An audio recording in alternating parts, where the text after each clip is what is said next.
Hello, मेरा नाम अमृतांशु नायक है और मेरी रैंक इस बार यूपीएससी सिविल सर्विसेज एग्ज़ाम में 110 रही है।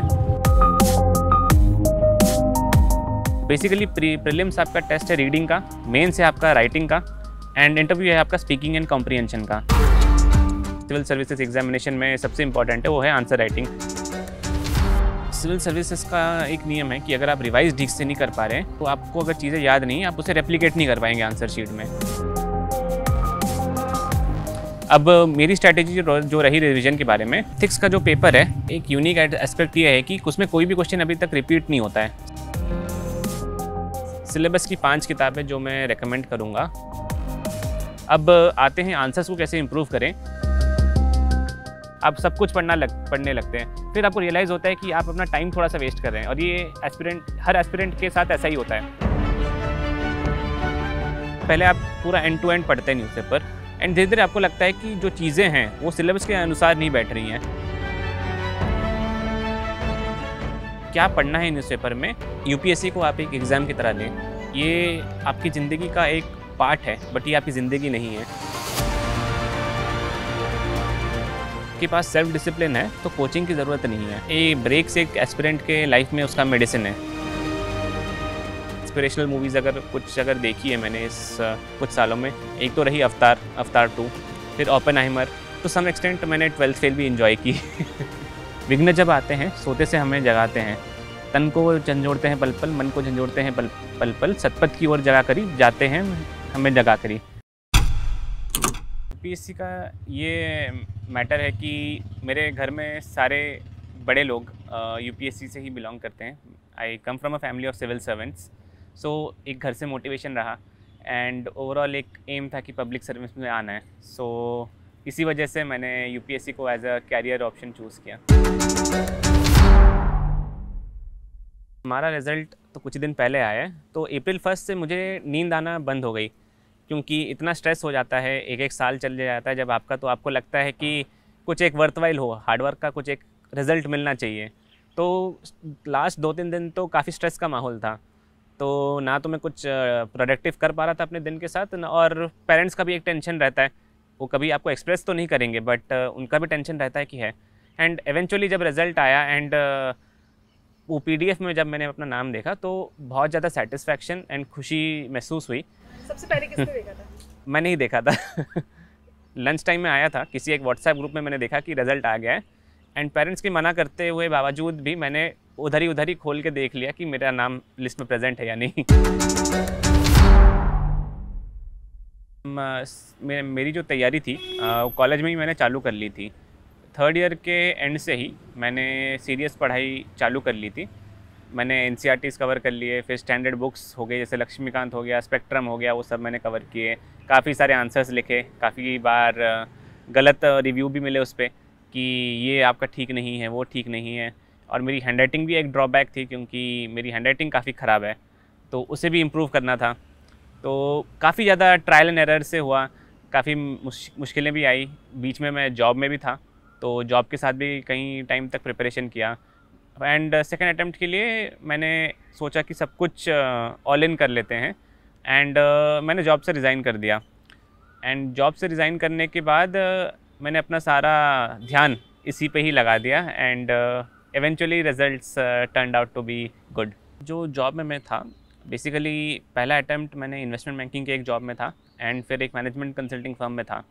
तो दोनों जॉब में बहुत ज़्यादा टाइम लगता था, बहुत ज़्यादा समय जाता था एंड द पैसा वो लोग अच्छा देते थे, तो इसलिए उस हिसाब से काम भी रहता था। अब इतना काम जब रहता था तो मुझे टाइम नहीं मिलता था कि अपनी तैयारी कैसे कर सकूं। तो इसीलिए मैंने सोचा कि अभी तो एज है मेरी, तो आई थॉट कि एक रिस्क ले सकते हैं हम एंड एज अ रिज़ल्ट मैंने रिज़ाइन करके कम्प्लीटली फोकस किया इस पर।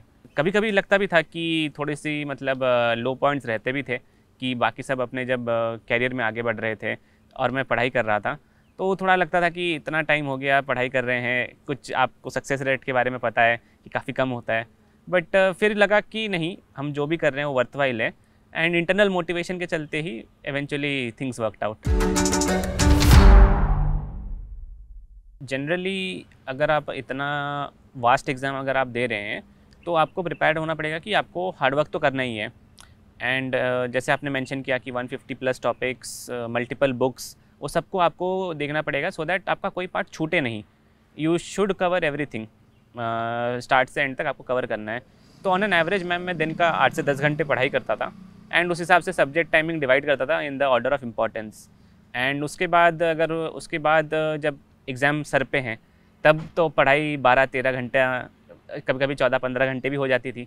तो इस तरह मैंने सारा सिलेबस कवर कर लिया था। प्री मेंस और इंटरव्यू का टेस्ट लेता है। तो बेसिकली प्रीलिम्स आपका टेस्ट है रीडिंग का, मेंस है आपका राइटिंग का, एंड इंटरव्यू है आपका स्पीकिंग एंड कॉम्प्रिहेंशन का। तो for prelims ma'am exclusively last के 3 महीने, 1 साल अगर मैंने एज्यूम किया कि प्रिपरेशन हुई है तो लास्ट के 3 महीने एक्सक्लूसिवली प्रीलिम्स के लिए होता था एंड बाकी टाइम मैं मेंस को देता था।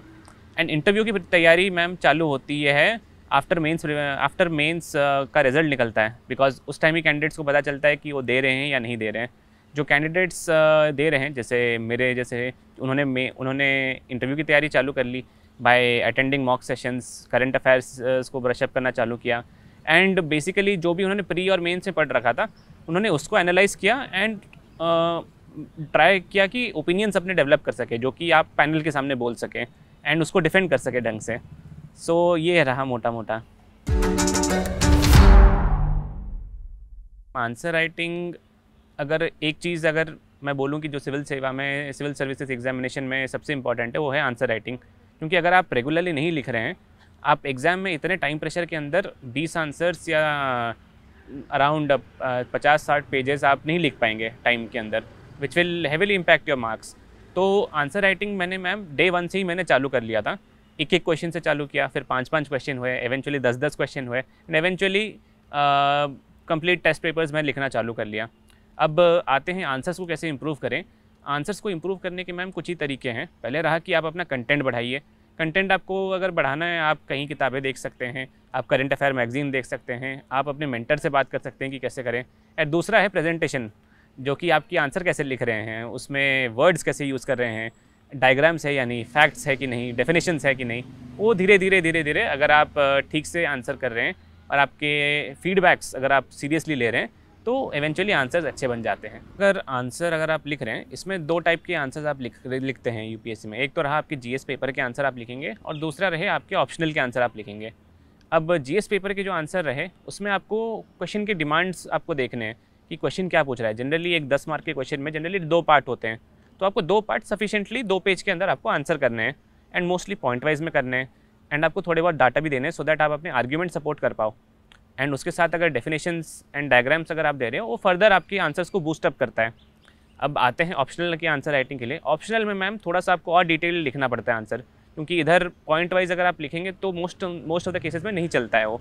तो आपको थोड़ा सा डिस्क्रिप्टिव होना पड़ेगा, आपको थोड़ा लैंग्वेज पे आपका कमांड रहना चाहिए ताकि आप वेरियस पॉइंट्स को आप कनेक्ट कर सकें and with in a limited space of time आप अपने सारे आर्ग्यूमेंट्स को अच्छे से प्रेजेंट कर सकें so that the examiner gets a complete package. अगर हम ऑप्शनल के वेटेज को देखें सिविल सर्विसेज एग्जामिनेशन में, उनका टोटल है 500 मार्क्स आता है एंड वो 500 मार्क्स खाली आपका मेंस में नहीं रहता है, आपको इंटरव्यू में भी आपके सब्सटेंशियल क्वेश्चंस उससे बन सकते हैं ऑप्शनल से, प्रोवाइडेड अगर कोई इंटरव्यूअर अगर थोड़ा सा भी अगर उसे पता हो ऑप्शनल के बारे में। अगर किसी कैंडिडेट को अगर उसका ऑप्शनल डिसाइड करना है तो कुछ फैक्टर्स उसको माइंड में रखने पड़ेंगे, जैसे कि रहा कि पहले उसका इंटरेस्ट, सेकंड रहा कि वेदर वो ऑप्शनल को अच्छे से कर पा रहा है कि नहीं, तीसरा रहा कि प्रीवियस ईयर क्वेश्चंस कैसे बन रहे हैं एंड ट्रेंड क्या है, मार्क्स कैसे आ रहे हैं उसमें, एंड चौथा रहा कि वेदर एक कैंडिडेट को उसके लिए एक अच्छे सोर्स ऑफ मटेरियल या अच्छा टीचर मिले या नहीं। तो ये कुछ फैक्टर्स है जो कि एक कैंडिडेट को ध्यान में रखने चाहिए ताकि एक ऑप्शनल ढंग से वो प्रिपेयर कर सके। एथिक्स का जो पेपर है उसका एक यूनिक एस्पेक्ट ये है कि उसमें कोई भी क्वेश्चन अभी तक रिपीट नहीं होता है, सारे क्वेश्चंस यूनिक रहते हैं और सारे केस स्टडीज़ भी नए रहते हैं। तो इसमें मेरा एडवाइस ये रहेगा एस्पिरेंट्स को कि आप पहले जितना एक एथिक्स का सिलेबस है आप उसे ध्यान से पढ़ें और सारे जो कीवर्ड्स हैं उसके बेसिस पे आप अपनी तैयारी उसके बेसिस पर रखें। जैसे कि हो गया इमोशनल इंटेलिजेंस पे हो गया, आपको इमोशनल इंटेलिजेंस के बारे में पता रहना चाहिए कि क्या है, उसके 4 एस्पेक्ट्स क्या हैं एंड आप कैसे उसे अप्लाई करते हैं सिविल सर्विसेज में। अब आई बात केस स्टडी की। केस स्टडी का मैम ये है कि आपको अवेयर रहना पड़ेगा कि सराउंडिंग्स को लेकर आपको अवेयर रहना पड़ेगा एंड आपको थोड़ा बहुत नॉलेज आपको रहना चाहिए लॉ के बारे में, थोड़ा बहुत लॉ के बारे में, एंड आपको ओवरऑल आपको दिखाना चाहिए कि आप एक जस्टिस सीकिंग पर्सनैलिटी हैं। आपका ओवरऑल केस स्टडी ये रहना चाहिए कि आप लॉ को भी सेटिस्फाई कर रहे हैं एंड आप जस्टिस भी मेंटेन कर पा रहे हैं। एंड उस हिसाब से अगर आप फिर उसको कंटिन्यूसली राइटिंग प्रैक्टिस में इम्प्लीमेंट करेंगे, एवेंचुअली एथिक्स में मार्क्स आएंगे आपके। इंटरव्यू एक काफ़ी इंटरेस्टिंग फेज़ है, मैं ऐसे पोर्ट्रेट करना चाहूँगा उसे, कि जहाँ पे आपको एक्चुअली पैनल के सामने जाना पड़ता है एंड पैनल आपसे काफ़ी मतलब डिस्कशन करती है। बेसिकली इंटरव्यू नहीं रहता और डिस्कशन रहता है और पर्सनैलिटी टेस्ट रहता है। तो पैनल का फोकस आपके नॉलेज पे ज़्यादा नहीं, जबकि आपकी पर्सनैलिटी पे होता है कि आप ऑनेस्टी मेंटेन कर पा रहे हैं कि नहीं, आप हम्बल है कि नहीं। और मेरे पैनल में मैम मुझसे कहीं सवाल पूछे गए थे एंड काफ़ी डाइवर्स था। मुझे स्टॉक मार्केट्स पे भी पूछे गए थे, मुझे बैडमिंटन पे भी पूछा गया, फिर सेमीकंडक्टर प्लांट्स उस दिन लगे हुए थे इंडिया में तो उस पर भी पूछे गए, पाकिस्तान और बलूचिस्तान के बारे में भी पूछा गया। तो काफ़ी वास्ट और एक काफ़ी एनरिचिंग एक्सपीरियंस था इंटरव्यू पैनल के सामने जाना। सिविल सर्विसेज का एक नियम है कि अगर आप रिवाइज ठीक से नहीं कर पा रहे हैं, आपको अगर चीज़ें याद नहीं, आप उसे रेप्लिकेट नहीं कर पाएंगे आंसर शीट में। एंड अगर आप आंसर शीट में रेप्लिकेट नहीं कर पा रहे हैं तो मार्क्स आपके ऑटोमेटिकली कम हो जाएंगे। एंड एज आपने जैसे मेंशन किया कि सिलेबस इतना वास्ट है, कंटिन्यूस रिवीजन री रिविजन बहुत ज़्यादा एसेंशियल है ताकि आपको पता रहे कि चीज़ें क्या हैं और कैसे चल रही हैं। अब मेरी स्ट्रैटेजी जो रही रिवीजन के बारे में, अगर मैं कुछ एक टॉपिक कर रहा हूँ तो कुछ दिनों के बाद I had a mental note in my mind कि मुझे कुछ दिनों बाद उसे वापस से ही पढ़ना है। एंड अगर एक सब्जेक्ट अगर ख़त्म हो जाता था मेरा तो उसे मैं एक बार कंटिन्यूसली वापस से पढ़ लेता था एंड फटाफट कुछ क्वेश्चन आंसर्स उस पर लिख लेता था ताकि थोड़ा कुछ जो रहे रिटेंशन भी हो जाए साइड बाय साइड। ये थी मेरी स्ट्रैटेजी। मैम ब्रेक्स एक एस्पिरेंट के लाइफ में उसका मेडिसिन है, an antidote to the very rigorous preparation that he undertakes. तो मैं बोलूँगा कि अगर आपको कभी भी फील हो रहा है कि आप लो फील कर रहे हैं, आपको अच्छा नहीं लग रहा है, आपको लग रहा है मतलब थोड़ा सा आपको लग रहा है कि you are not feeling well, तो आपको ब्रेक ले लेना चाहिए। ये इन्वॉल्व कर सकता है कुछ ऐसी चीज़ करना जो आपको पसंद है, जैसे कि आप कहीं घूमने चले जा सकते हैं, आप अपने दोस्तों से मिल लेते हैं, कुछ एक मूवी देख लेते हैं, वो रहा। अब ब्रेक्स का एक और एक है कि ब्रेक्स आदत नहीं बननी चाहिए। प्रिपरेशन एक काफ़ी रिगरस प्रोसेस है एंड कंटिन्यूस ब्रेक्स आपकी initiative and as well as आपको इनर्शिया में डाल देते हैं, जो कि वापस से उसको रीस्टार्ट करना मुश्किल हो जाता है। तो थोड़े बहुत ब्रेक्स आप डेफिनेटली लें, बट ऐसा नहीं होना चाहिए कि कंटिन्यूसली आप ब्रेक्स ही लिए जा रहे हैं, इग्नोरिंग द स्टडीज़। सबसे इंस्पायरिंग किताबें जो मैंने कुछ पिछले सालों में जो पढ़ी हैं वो रहेंगी संजीव सान्याल की, जो भारत के ऊपर जो उन्होंने किताबें लिख रखी हैं, द ओशन ऑफ चर्न, ये सब जो किताबें हैं, द स्टोरी ऑफ इंडिया, ऐसे वाली किताबें हैं, वो काफ़ी अच्छी थी। फिर मैंने पार्टीशन के ऊपर एक किताब पढ़ी नरेंद्र सरेला की, the untold story of behind India's partition. फिर मैम मूवीज़ की अगर बात कर लें, मूवीज़ अगर इंस्पिरेशनल मूवीज़ अगर देखी है मैंने इस कुछ सालों में, एक तो रही अवतार 2, फिर Oppenheimer, and up to some extent मैंने 12th फेल भी इन्जॉय की। सिलेबस की 5 किताबें जो मैं रेकमेंड करूँगा वो रही, पहले तो लक्ष्मीकांत पॉलिटी के लिए, स्पेक्ट्रम मॉडर्न इंडिया हिस्ट्री, और थर्ड एज अ क्लब में अगर करूँ तो सारी एनसीईआरटी एक बार तो उसे रीड थ्रू करनी चाहिए। फोर्थ रहेगा अगर उसे थोड़ा सा और इन डेप्थ जाना है तो वैल्यू एडेड मटेरियल जो अवेलेबल है कोचिंग इंस्टीट्यूट्स के, वो रेफ़र कर सकता है। एंड फिफ्थ अगर ऐसा कुछ रहा तो Nitin Singhania art and culture के लिए। सिलेबस के अलावा मैम रही, पहले तो 2 किताबें हैं डॉक्टर जयशंकर की जो नई आई हुई हैं, why India matter, the Indian way and why Bharat matters, ये दोनों तो बहुत एसेंशियल है। थर्ड रहा अनिल स्वरूप जी की जो किताब आई हुई है, ethical dilemmas of civil servants, and उनकी 3 किताबें, वो 3 एसेंशियल है, पढ़ सकते हैं वो। मैम अगर आपके पास सेल्फ डिसिप्लिन है तो कोचिंग की ज़रूरत नहीं है। कोचिंग का एक काम है कि आपको एक वो रेगुलर शेड्यूल में डाल देती है, आपका थोड़ा सा डिसिप्लिन बना लेती है एंड आपको एक कंसोलिडेटेड नोट दे देती है कि इससे आप पढ़ सकते हैं। एंड थोड़ा बहुत मेंटरशिप भी होता है, मेंटरशिप भी वो कर लेते हैं। मैम इसमें आपको सिलेबस को देखना पड़ेगा कि सिलेबस की डिमांड क्या है। अगर सिलेबस में अगर कुछ चीज़ें हैं स्पेसिफिकली मेंशन्ड है, मेंस के लिए तो काफ़ी डिटेल सिलेबस है, तो सिलेबस अगर आप ध्यान से अगर आप देख रहे हैं उसे आप अगर कोरिलेट कर पा रहे हैं, जो कि थोड़े टाइम के बाद आता है। पहले तो आप सब कुछ पढ़ने लगते हैं, फिर आपको रियलाइज़ होता है कि आप अपना टाइम थोड़ा सा वेस्ट कर रहे हैं, और ये हर एस्पिरेंट के साथ ऐसा ही होता है। जब आपको लगता है कि टाइम वेस्ट करें तो आप प्रायोरिटाइज़ करते हैं कि सिलेबस के अनुसार हम पढ़ाई करेंगे। एंड सेकेंड रहा न्यूज़पेपर्स। न्यूज़पेपर अगर आप रेगुलरली फॉलो कर रहे हैं, आपको मोटा मोटा पता रहता है कि क्या चल रहा है। न्यूज़पेपर्स को पढ़ने का रहा तो मैं जनरली 2 पेपर मैं रेकमेंड करता हूँ पढ़ने का। एक तो रहा हिंदू, दूसरा रहा इंडियन एक्सप्रेस। तो ये दोनों मेजरली सारे एस्पिरेंट्स पढ़ते ही पढ़ते हैं, या आइदर एक ही तो पढ़ना तो पड़ता ही है उन्हें। अब इसके अलावा आप अगर थोड़ा बहुत चाहें तो टाइम्स ऑफ इंडिया भी देख सकते हैं। कुछ अगर चाहें, अगर आपको थोड़ा इकोनॉमिक्स के बारे में थोड़ा सा ज़्यादा जानना है तो मिंट और इकोनॉमिक टाइम्स देख सकते हैं। तो ये रहा आपका न्यूज़पेपर का सिलेक्शन। अब क्या पढ़ना है न्यूज़पेपर में, धीरे धीरे आप पूरा एंड टू एंड पढ़ते हैं न्यूज़पेपर, एंड धीरे धीरे आपको लगता है कि जो चीज़ें हैं वो सिलेबस के अनुसार नहीं बैठ रही हैं, बस उसे फ़िल्टर आउट करना चालू कर दें कि क्या पढ़ना है। फॉर एग्जांपल एडिटोरियल्स आपको पढ़ने ही पढ़ने चाहिए, क्योंकि इन्फॉर्मेशन के साथ साथ वो एक ओपिनियन बिल्डिंग में भी हेल्प करता है। एंड बहुत सारे एडिटोरियल्स में आपको लगेगा कि चीज़ें सही नहीं लिखी हैं, तो आप एक काउंटर ओपिनियन भी बना सकते हैं उस पर, तो आप पूर्व पक्ष कर पाते हैं उसमें, एंड ये आपके थिंकिंग प्रोसेसेस को बढ़ाता है। यूपीएससी को आप एक एग्ज़ाम की तरह लें। ये आपकी ज़िंदगी का एक पार्ट है, बट ये आपकी ज़िंदगी नहीं है। आपकी लाइफ ये एग्ज़ाम से कहीं ज़्यादा बड़ी है, and you are much more worth than this exam itself. And आप याद रखिएगा, एंड प्लीज़ अगर आपको डीमोटिवेटेड फील हो रहा है तो आप थोड़ा सा अपनी कंपनी को ठीक रखिए, अपने पेरेंट्स से बात करिए। जो पोएम है जो मैं रेगुलरली पढ़ता हूँ और सुनता भी हूँ, वो है रश्मि रति रामधारी सिंह दिनकर जी की।